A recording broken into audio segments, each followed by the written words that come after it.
हम द्विवेदी युग की प्रमुख प्रवृत्तियाँ यानी विशेषताएं, द्विवेदी युग में ऐसी कौन कौन सी विशेषताएं थी जो उस युग को महान बनाती है।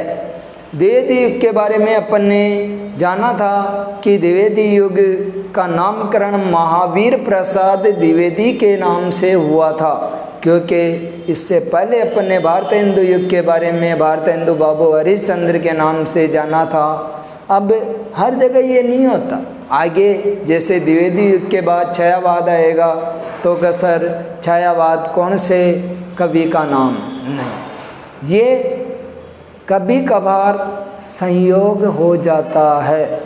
तो द्विवेदी युग की विशेषताओं की हम बात करें, प्रवृत्तियों की बात करें, द्विवेदी युग आधुनिक काल का एक तरह का विस्तृत प्रांगण है। यानी आधुनिक काल में जो एक पौधा भारत हिंदू युग में लगाया था, वह पौधा काफ़ी विकसित द्विवेदी युग में हो गया था। उसके चारों तरफ टहनियाँ, फूल पूर्ण रूप से पल्लवित मानो वह पौधा द्विवेदी युग में हो गया था। यानी खड़ी बोली का विस्तार जो भारत हिंदू युग से प्रारंभ हुआ वो विस्तृत रूप से द्विवेदी युग में फैल गया था। तो द्विवेदी युग की विशेषताओं की बात करें तो पहली विशेषता राष्ट्रीयता की भावना।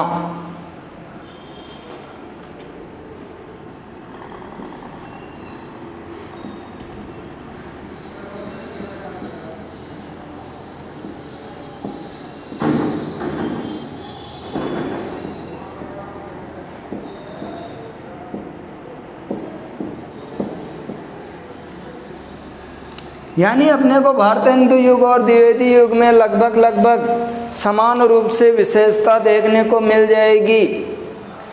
द्विवेदी युग में राष्ट्रीयता की भावना का विकास हुआ, यानी द्विवेदी युगीन कवियों के द्वारा देश प्रेम,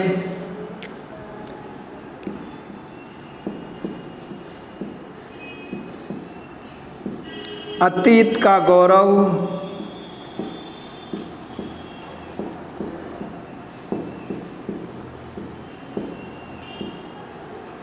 और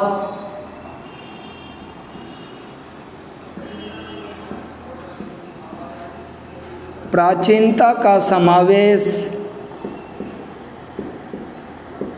ये सारे कार्य द्विवेदी युग की विशेषताओं के तौर पे देखने को मिल जाते हैं। यानी द्विवेदी युग में जिन कवियों के द्वारा, कवि मंडली के द्वारा राष्ट्रीयता का भाव लोगों के मन में जागृत करने के लिए हर एक कवि ने अपनी कलम तोड़ी थी। कलम तोड़ना मुहावरे का अर्थ होता बहुत ही सुंदर रचना करना। हर एक कवि के द्वारा, चाहे वो माखनलाल चतुर्वेदी हो, चाहे मैथिली शरण गुप्त जी हो, चाहे रामधारी सिंह दिनकर जी हो, चाहे नाथूराम शर्मा हो, चाहे खड़ी बोली के हरिओत जी हो, इन्होंने चाहे श्रीधर पाठक हो, इन सभी कवियों ने अपनी कविता का मुख्य विषय राष्ट्रीयता का भाव इन्होंने अपनी कविता में भरा था। दूसरी विशेषता यदि हम देखें तो नीति और आदर्श की कविता।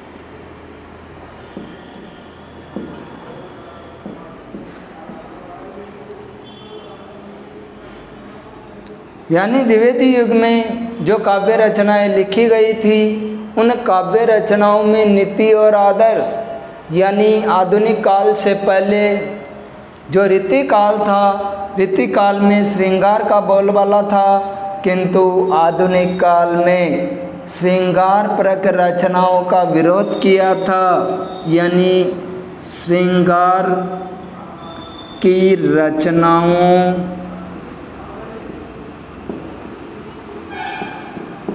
का विरोध किया था और आदर्शवाद मर्यादा के ऊपर इनके द्वारा रचनाएं लिखी गई थी।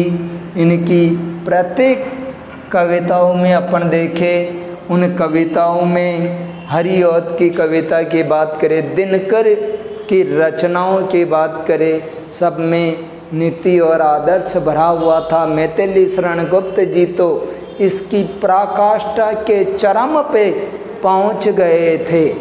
तो द्विवेदी युग की ये दूसरी विशेषता, नीति और आदर्श की कविताएं उस समय कूट कूट के भरी हुई थी। नंबर 3 विशेषता की बात करें, इतिवृत्तात्मकता।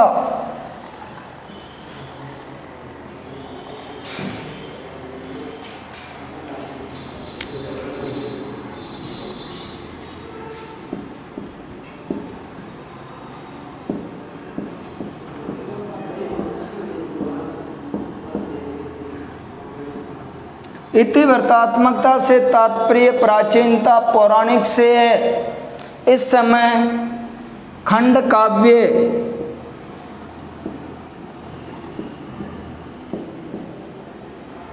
महाकाव्य सर्वाधिक लिखे गए थे। मुक्तक काव्य इस समय कम ही लिखे गए थे, यानी मुक्तक काव्य अपन देख सकते हैं, मुक्तक काव्य की रचना कम हुई थी। अपन आगे की विशेषताओं में देखेंगे। इसी युग से लगभग मुक्तक काव्य प्रारंभ हो चुके थे, किंतु खंड काव्य, महाकाव्य, पौराणिक कथाओं के ऊपर आधारित, पौराणिक कथाओं पर आधारित रचनाओं की अपन बात करें तो यशोधरा खंड काव्य पौराणिक कथाओं के ऊपर ही आधारित है। गौतम बुद्ध के गृह त्याग की घटना इसमें मुख्य भरी हुई है। साकेत की बात करें तो पौराणिक कथाओं के ऊपर आधारित है। रश्मिरथी कर्ण के जीवन के ऊपर जो लिखा गया महाकाव्य है उसकी बात करें तो इसमें भी इतिवृत्तात्मकता थी। जय भारत और भारत भारती रचनाओं की बात करें तो इसमें भी इतिवृत्तात्मकता थी। यहाँ इतिवृत्तात्मकता से तात्पर्य जो हमारे भारत का गौरव था, भारत का इतिहास था, जो भारत की मुख्य विशेषताएं थी, जो गुण थे, जो विश्व गुरु भारत था, उस बातों का बखान इन कवियों के द्वारा, द्विवेदी युगीन कवियों के द्वारा किया गया था। तो ये तीसरी विशेषता अपने सम्मुख इतिवृत्तात्मकता। चौथी विशेषता है उपदेशात्मकता।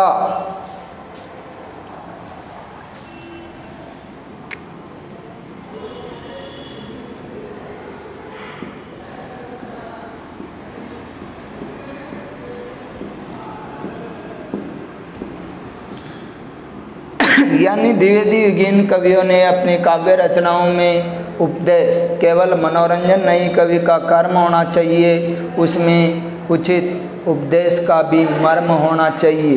ये उपदेशात्मकता भी इस युग में भरी हुई थी। 5वीं विशेषता यदि अपन देखें, प्रकृति चित्रण।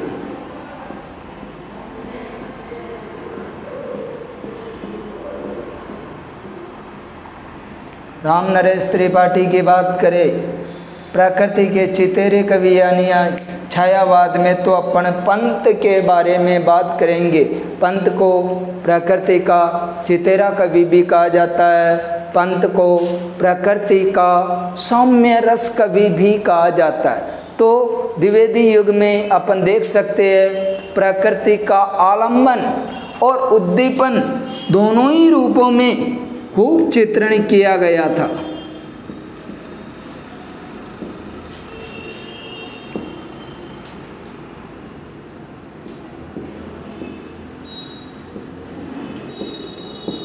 यानी प्रकृति को नारी के रूप में इन्होंने अभिव्यक्त किया था। प्रकृति के नारी सौंदर्य के रूप में इन्होंने बड़े ही अच्छे भावों से अपने मनोभावों को अभिव्यक्त किया। और प्रसाद माधुर्य गुण की बात करें तो प्रकृति चित्रण में प्रसाद गुण की सर्वोपरिता थी। और ये प्रकृति चित्रण की रूपरेखा जो छायावाद में अपन देख सकते हैं, वो छायावाद में द्विवेदी युग से ही उन्होंने अनुभूतियाँ अर्जित की थी। अगली विशेषताओं की बात करें, सामाजिक समस्याओं का चित्रण।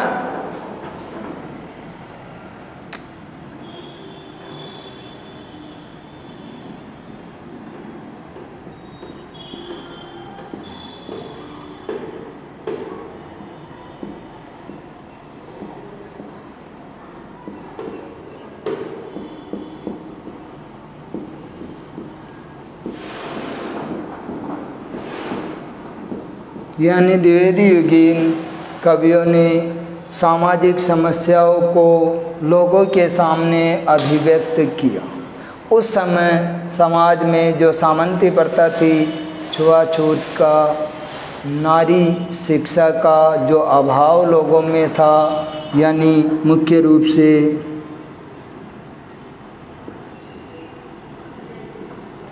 छुआछूत,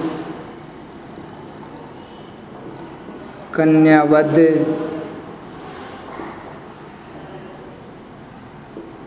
विधवा विवाह,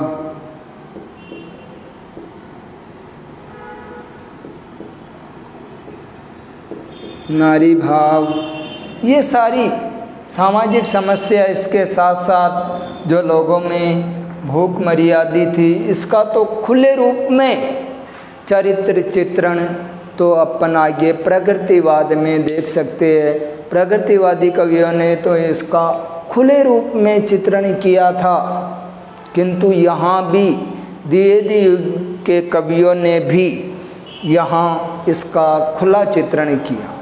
अगली विशेषता, अनूदित काव्य रचनाएं।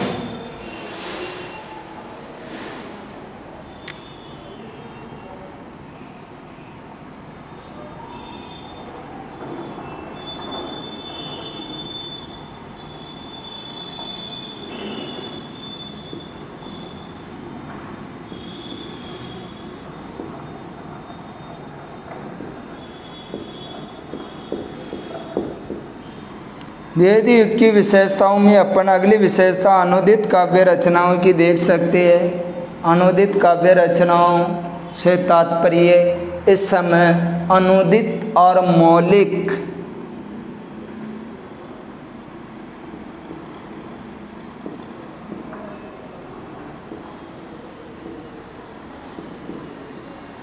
दोनों ही प्रकार की रचनाएं लिखी गई, किंतु इसी के साथ साथ उस समय के जो उर्दू, अंग्रेजी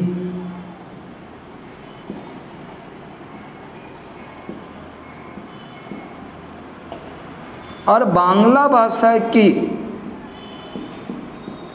जो श्रेष्ठ रचनाएं थी,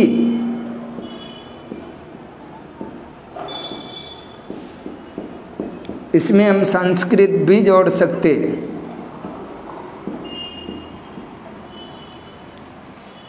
जो अन्य भाषाओं की श्रेष्ठ रचनाएं थी, जिनसे हमारे को प्रेरणा प्राप्त हो, उन रचनाओं का अनुवाद भी इस युग के कवियों के द्वारा किया गया।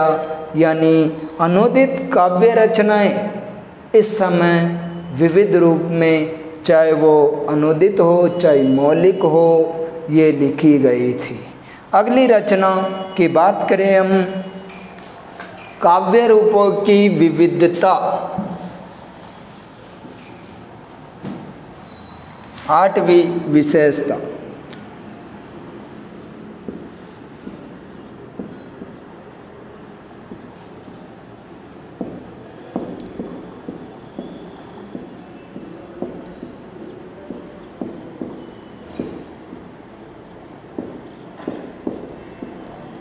यानी इस समय जो काव्य लिखे गए वो विविध रूपों में लिखे गए थे। मुक्तक काव्य, खंड काव्य, महाकाव्य, अनेक प्रकार से काव्य रचनाएं, और इसी समय काव्य की विविधता में चंपू काव्य भी लिखे गए थे। जैसा कि मैंने आपको पूर्व में ही बताया है, चंपू काव्य से तात्पर्य गद्य और पद्य दोनों की जो मिश्रित रचनाएं होती है वह चंपू काव्य कहलाती है। तो काव्य रूपों की विविधता हम द्विवेदी युग की एक और विशेषता के रूप में देख सकते हैं। अगली विशेषता की बात करें, काव्य भाषा के रूप में खड़ी बोली का प्रयोग।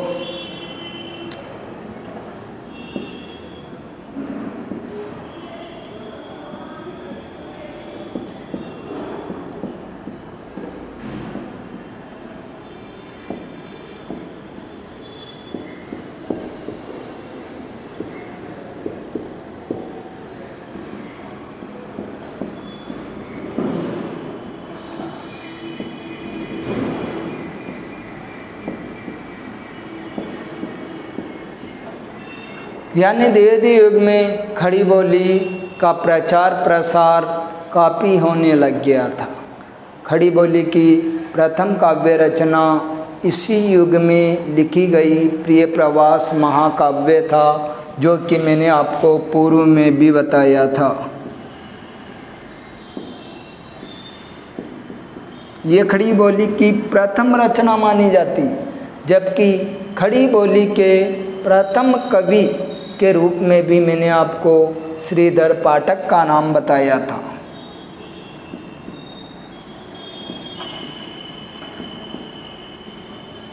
तो इस समय कवियों के द्वारा रचित रचनाओं में खड़ी बोली का मुख्य रूप से प्रयोग होने लग गया, और मुख्य रूप से सर खड़ी बोली का प्रयोग होने लग गया। तो इससे पहले क्या होता था, यानी इससे पहले ब्रज भाषा का प्रयोग था। तो इस द्विवेदी युग में ब्रज भाषा के स्थान पे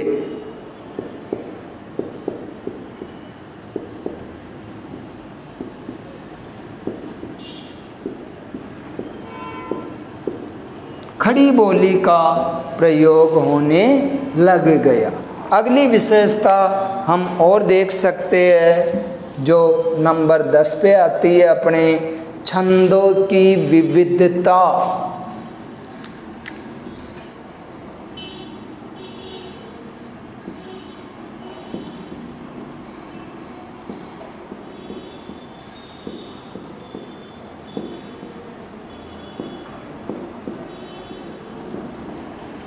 यानी साहित्य के क्षेत्र में परंपरागत रूप से छंदों का प्रयोग पूर्व में भी होता चला आया।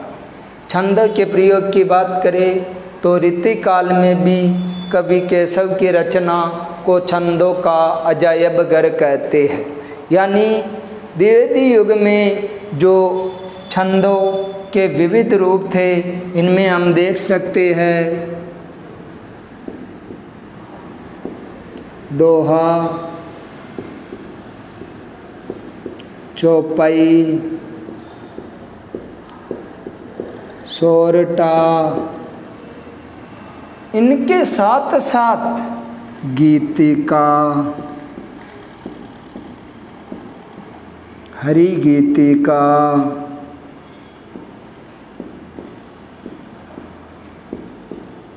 मंदाक्रांता,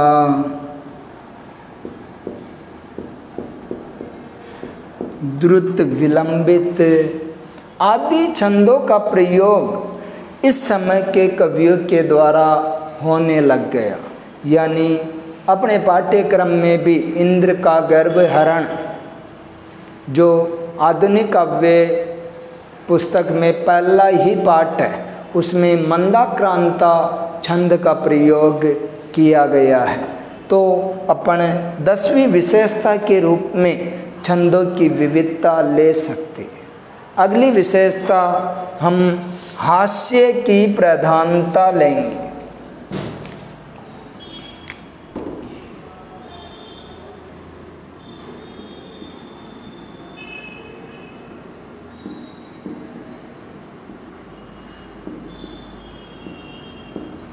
ये चीज़ भारत हिंदू युग में भी अपने को प्राप्त होती है। भारत हिंदू युग में भी हास्य की प्रधानता थी कि चूरन सब लोग जो खाते सारा हिंद हजम कर जाते। वही हास्य की प्रधानता द्विवेदी युग में भी देखने को मिलती है। और अंतिम विशेषता के रूप में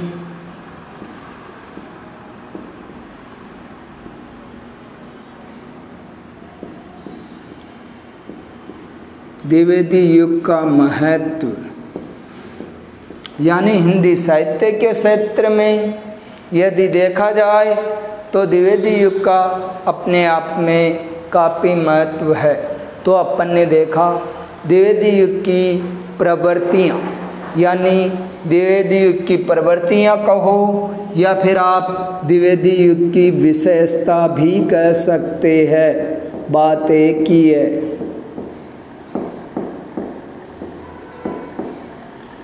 और अपन ने आज द्विवेदी युग की विशेषताएं प्रवृत्तियाँ जानी। पहली राष्ट्रीयता की भावना कूट कूट के भरी हुई थी, जो मैंने आपको बताया। नंबर 2 नीति और आदर्श की कविता, ये एक और विशेषता के रूप में अपने सम्मुख। आगे और विशेषता देखें तो इतिवर्तात्मकता द्विवेदी युग की प्रमुख विशेषता थी। उपदेशात्मकता द्विवेदी युग की विशेषता अपने सम्मुख हुई। प्रकृति चित्रण यानी छायावाद में प्रकृति का मार्ग यदि किसी ने प्रशस्त किया तो वह द्विवेदी युग ही था।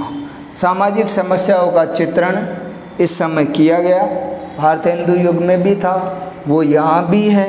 अनुदित काव्य रचना भारत हिंदू युग में भी देखने को मिलती है, यहाँ भी अपने को देखने को मिलती है। काव्य रूपों की विविधता यहाँ एक और विशेषता। काव्य भाषा के रूप में खड़ी बोली का प्रयोग जो अपने भारत हिंदू युग में प्रारंभ हो चुका था और द्विवेदी युग में इसका विस्तारित रूप। छंदों की विविधता यहाँ देखने को मिल रही है, हास्य की प्रधानता और द्विवेदी युग का महत्व। इस आधार पे अपन ने ये द्विवेदी युग की प्रमुख विशेषताएं और प्रवृत्तियाँ आज हमने जानी। आप सभी विद्यार्थियों से आग्रह है कि आपको जब भी समय मिले आप वीडियो को देखिए, लाइक कीजिए और जो भी इसमें आपको कमी महसूस हो तो कमेंट्स कीजिए। धन्यवाद। आज की कक्षा यहीं तक।